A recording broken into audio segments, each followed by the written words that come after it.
Oh, it's me, Brian, sitting on the porch in the fading sunlight of another glorious day. And today I wanted to talk about Stoicism. A couple of the most famous Stoics were the last good Roman emperor, Marcus Aurelius, and one of his senators, a man named Seneca. Now, these guys were proponents of now. It's the only way I can say it. I mean, I read a couple of books about them, and I understood them to mean, you know what I'm saying, that, you know, I mean, well, here, let me just put it this way. One of their most powerful beliefs, one of their most powerful, you know, sayings of wisdom was that you need to be prepared for death because you could die tomorrow.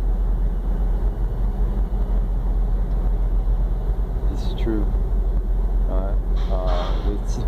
It's a very powerful little bit of wisdom there. But more to the point, well, I mean, you can't get closer to the point than that, but more to the point is you have to be ready for anything. In their system, in their belief, right, in their approach to life, you have to be ready for anything, right? Because if you're prepared for it, right, if it's a bad thing and it happens to you, right, then you're not going to be shocked. All right? You'll be able to accept it and just let it roll. Like I've said before, go right on by you. I'm saying, yeah, I'm mostly, you know, stoic. I'm saying I've had bad things happen to me in my life every day, and today was no different, you know. But I'm not going to get into it because I don't want to jinx myself. All right? But yeah, you know what I'm saying, I was kind of sort of prepared for what happened to me today, so therefore it wasn't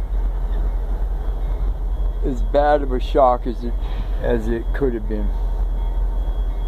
You know, because last night, I was reading some of these writings of Marcus Aurelius, right, and it kind of sort of made me realize something that I was doing.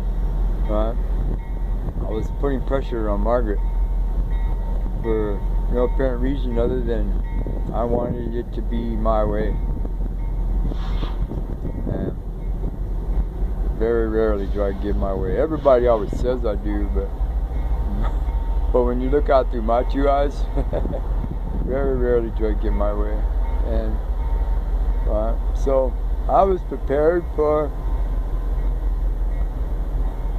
partially for what came down the pipeline today. So I am prepared to deal with it the way that she wants me to, because I have no choice. See, that's the reasoning behind be prepared for death, because you have no choice. It's going to come, whether it happens tomorrow or next month or next year or 20 years from now, you know what I'm saying, or you live to be 120. You know what I'm saying? Sooner or later you're going to die, and you need to be prepared for this.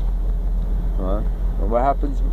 We don't know what happens after you die. Nobody's ever come back from the dead and said, "Hey, this is what happens. This is what it's like."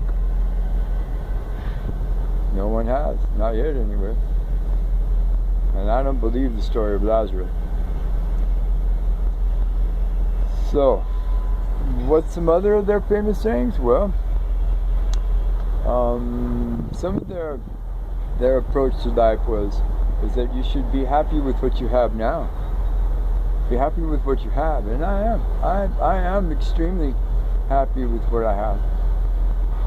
Right? Because I understand something. I understand that control is a very tenuous thing. Right? You know what I'm saying? You never really have control. Right? So, to be happy with what you have is one of their most powerful beliefs, one of their most powerful things. Right? Because it forces you to accept life at life's terms instead of your terms. Because we're never truly in charge of anything. We never really are. Well, you know what I'm saying? The universe is in control. Just like Walter's laying right here. Walter's like this far away from my camera, just laying there. Walter thinks he's my cat, but he's not. Or he thinks he is. So Walter seems to think that he's in control. Huh? But the reality of it is that life is in control. Another thing that they pushed forward was that if you are happy with your lot, right, then don't abuse or disabuse the things that other people give you. Or the things that the things that you do have. You know what I'm saying? Be happy with, if a wise man once said, I think it was a wise man, I'm not really sure. You know what I'm saying? Oh, should I forgot it. See, that's how messed up I am right now. I'm only thinking kind of, sort of, right? But I am happy, kind of. I'm not totally sad. I'm not absolutely depressed. Right? But I'm prepared for the eventuality of anything bad happening. If I have to start walking that way back to the city, I'm not going to be a happy camper, but I'm prepared to do it. At the same time, if I'm to walk that way downtown to the train station and get on the train and go that way east to Kansas, I'm prepared to do that too. But as it stands right now, I have no idea where tomorrow is going to take me. And that was part of the whole Stoic mentality is that you have to be prepared for what it is, whether it's good or ill. So,